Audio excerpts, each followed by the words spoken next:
Many generations now, we have suffered.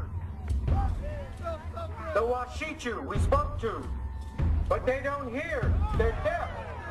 The women, the children, the old ones, they suffer. You from the cities, you are our warriors. Our warriors. They're deaf. We must now walk in the sacred way.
To the end, we fought them to a ceasefire.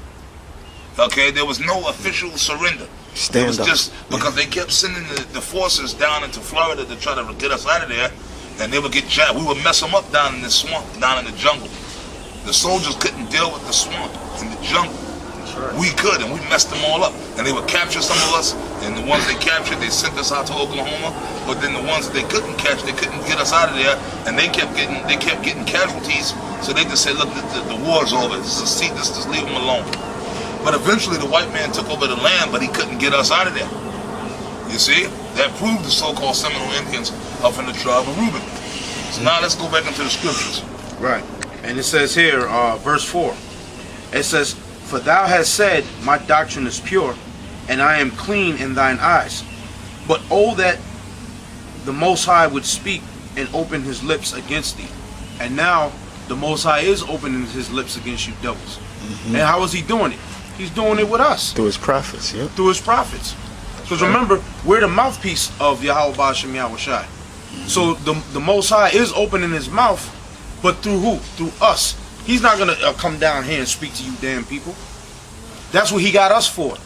Now, on what this brother Elder Rawchaa was saying, read that scripture for me first. Okay. Before we even get there, okay, let's read the Apocrypha. Oh, you want the Apocrypha? Yeah, bring out the scripture, Ezra's. I got Ezra's right here. Okay. 2nd Ezra 13 and 39. It says, "And whereas thou sawest that he gathered another peaceable multitude unto him, those are the 10 tribes which were carried away prisoner out of their own land in the time of Osea the king." That's right. Now that's going back all into the time of after the death of King Solomon. Then you had Jeroboam and Rehoboam, right? Now there was a split between who was it? It was Jeroboam, right, which was Ephraimite, which he was wicked as hell because he went against the tribes. He took counsel. He set up the other tribes to do the offices of the priests. Right. The other tribes got beside themselves. He removed Levi from out of the other tribes. He moved Levi, and they made all the they kicked all the Levites out of the land of Israel, meaning where the other tribes was Gad, Issachar, Ephraim. All the Levites were supposed to stay amongst the tribes because the Levites were the only ones that are supposed to be doing the office of the priest. Priesthood, right. Yep. So that wicked ass Jeroboam said, "Look, all you Levites," he kicked them out. He said, "Y'all get the hell from amongst us." So he started that sift, that division. Right. And then he said, "Look, okay, you an Ephraimite, but you gonna do the office of the priest now. Right. This guy's a Gadite, but he gonna, which that's an abomination. Yeah. Because Levi was set up to be the priest forever, man. Yep. Right. So that's what caused the split. Rehoboam, who was a Judite from the line of Solomon, right? So that's what caused the split and the sift. The 3 tribes that remained in Jerusalem was Judah, Benjamin, and Levi. So that's how the tribes began to hate each other. And what happened, the 10 tribes, which was Ephraim and Gad and all Issachar and all of us, we got taken into captivity. the Assyrian captivity. That's right. And that's why when we got taken into the captivity at that time, the other tribes said, "Yeah, to help with them guys. We glad that well, we ain't gonna help them." They were rejoicing over the fact that we got taken, because in their minds, which we were going off. They said them guys are wicked.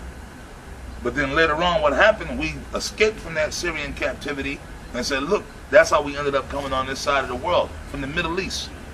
Okay, that's how we got over here. We said, "Look, let's get away from these heathens and go to another land," which we already knew about. This land over here, that other land was America. It wasn't known as America. As the scripture gonna tell you what it was known as at that time, because back during the time of Solomon was sending them damn Hamites over here when he was building the temples. Because Solomon and Israel, we knew about the land masses, we knew about navigation, so we knew that this land mass was over here, the so-called Americas. Right, the tribes knew about this side of the world. That's right. And going back to the time of Solomon. Yep. All right, so what you got, brother? Okay.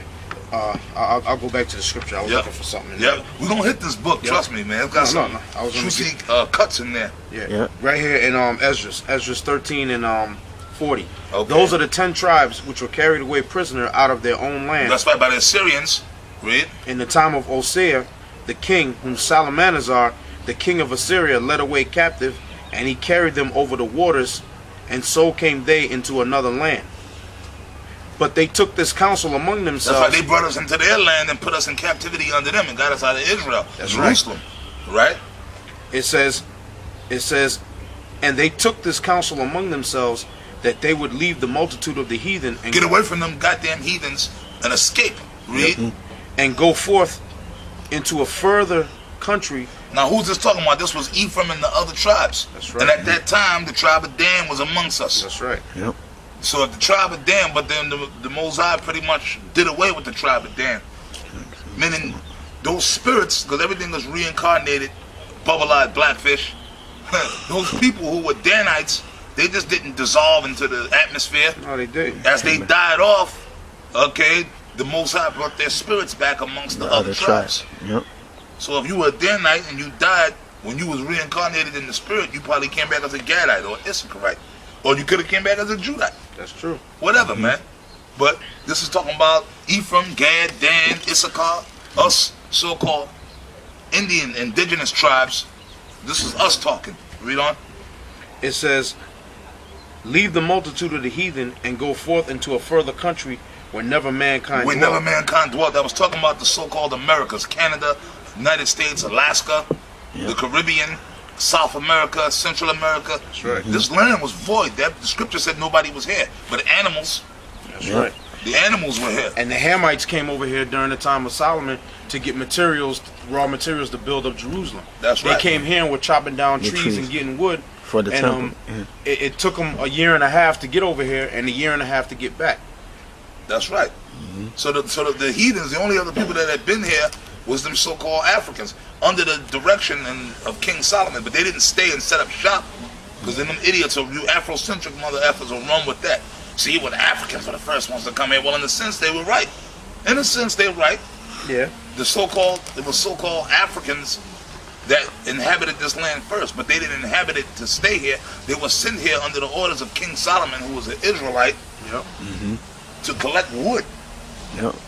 Why? Because this was a good brand of wood that Solomon wanted for building of the temple back in Jerusalem, and they went back, okay, to Jerusalem. Hold up, let me see if I can find. But the spirit of the Most High, Yahawah, Yahawashi, worked on it where this land wasn't inhabited by no other nation. Why? Because it was already set up for us to come here. Yep. So the Most High himself put the spirit, he blocked this land off from anybody else, because this land was already set up for the Israelites to come over here. Us. The 10 tribes. Ephraim, Gad, Reuben, Issachar, Naphtali, Asher, Zebulun, so on and so on. And Zebulun are the so-called Pandamanians of so-called Indian descent. Not the so-called, because a lot of them so-called black Pandamanians, I use the word so-called black or Negro-looking Pandamanians, they're not really Zebulun. A lot of them are really Benjamin, because they brought a lot of so-called West Indian Jamaicans and so-called black West Indians down there back in the 40s and stuff to help build the 40s or the 30s to help build the Panama Canal. And they started intermarrying with some of the Pandamanians of so-called Indian descent, which were real Zebulunites, Okay, well, some of them just stayed down there, and they was down there in that land of so-called Panama, and they adapted speaking that Spanish, and they became known as Panamanians because they were being born. They had children that were being born in that land, living amongst the so-called Panamanians of Indian descent, and they grew up speaking Spanish. But really, they go back to the Esau brought them from the Caribbean and England and all that. All right, so what we got, brother? Let's finish up in Ezra's real quick. Let's just get that point out, then you come with other scriptures. All right. Because I want to hit a few scriptures, you know, while we still have some daylight. Hopefully the Spirit will be with us. It says that they might keep their statutes, which they never kept in their own land. That land that never a man dwelt was talking about right here. So-called America. And the reason we left from over there was so we could get from under them heathens, because they were messing with us. They wasn't allowing us to keep the laws, the Sabbath, Passover. The so-called Native Americans, we were keeping the Passover, okay, the Sabbath, the high holy days, our laws. So the purpose of us coming over here to these Americas was for us to so-called keep the laws of the Most High. Which when we got over here, we did the exact opposite. In the beginning, we probably, for like maybe a couple of generations, I'm pretty sure we probably so-called tried, because there's documents on that. When James Adair came, some of the so-called Indians were still sending up certain ancient Hebrew prayers. So when we first got over here, for maybe a couple of 100 years, we tried to keep the laws, and we tried to, but after a while, man, we forgot about the Most High. Started going off. And we started going off into our own madness, creating our own heathenistic customs. Look at the so-called Aztecs. They were Israelites. That's the tribe of Issachar. By the time Esau got here, the so-called Spaniards found them down in Mexico. They was sacrificing each other to volcano gods, man. Yep. Look at that movie Mel Gibson made, Apocalypse. Yeah. That was showing you how far gone Israel was by the time Esau got over here, man. I got some proof for you right here. Okay, read that. Now this is from a book called Christopher Columbus and the Participation of the Jews in the Spanish and Portuguese Discoveries.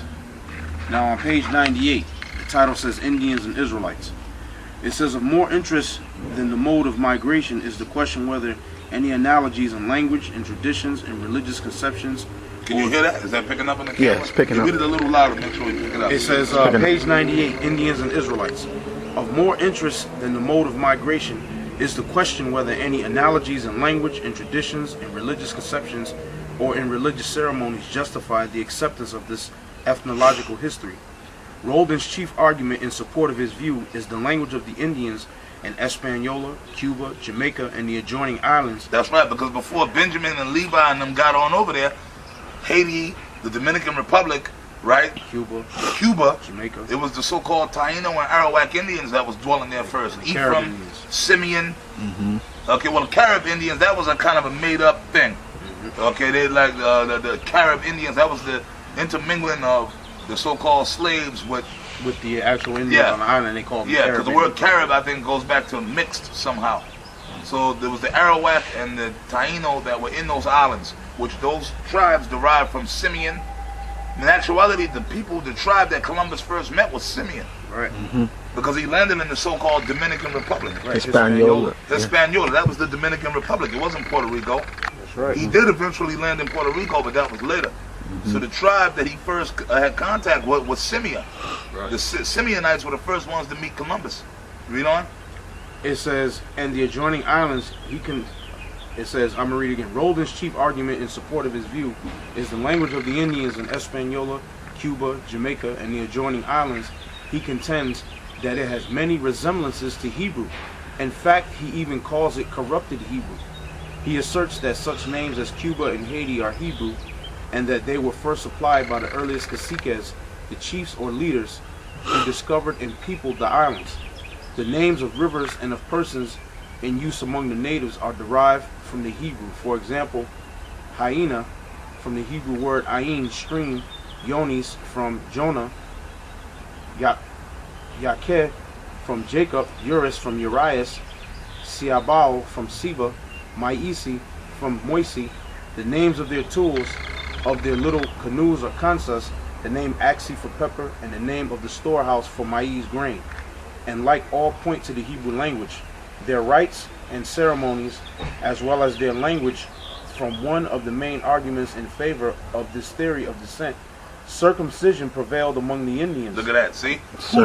Who does circumcision go back to? The Israelites. From Jerusalem. So you're going to tell me that, and these are documented facts that scholars brought up and wrote books about. So for you idiots out there, you bonehead guys out there that's up there on the comment boards and going on the online talking about the Native Americans are not Israelites. The Native Americans are heathens. They're not Israelites. GMS trying to make the Native. You guys are just reprobates. The reason you guys are teaching that and saying that because you're reprobates. This knowledge is not for you, and because you guys don't study. So you know what it is. You guys know what it is. You guys just want to find a reason to come against GMS. Okay, because you know that we got the knowledge, man. I'm gonna say that in boldness. Y'all know that the Lord and the Spirit of the Lord is really dealing with us, and y'all jealous, and y'all hate us for that. So instead of you going out and researching and getting into it, y'all just say, well, you know what, them guys, what they teaching is lies. They going off. They ain't teaching the right things because y'all ain't got the brain capacity to go and study documents and history, and most importantly, study the scriptures.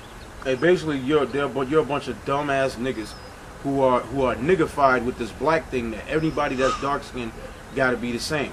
So your whole argument is you want to make everybody in the fucking continent of Africa Israelites, and they're not Israelites.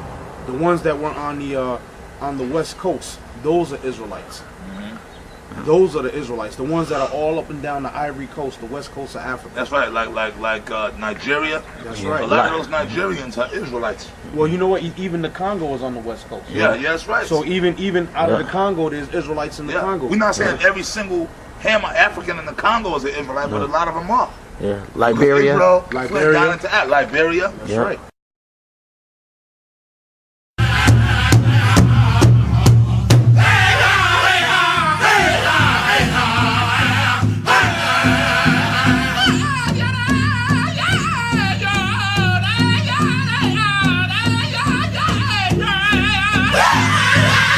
Yeah!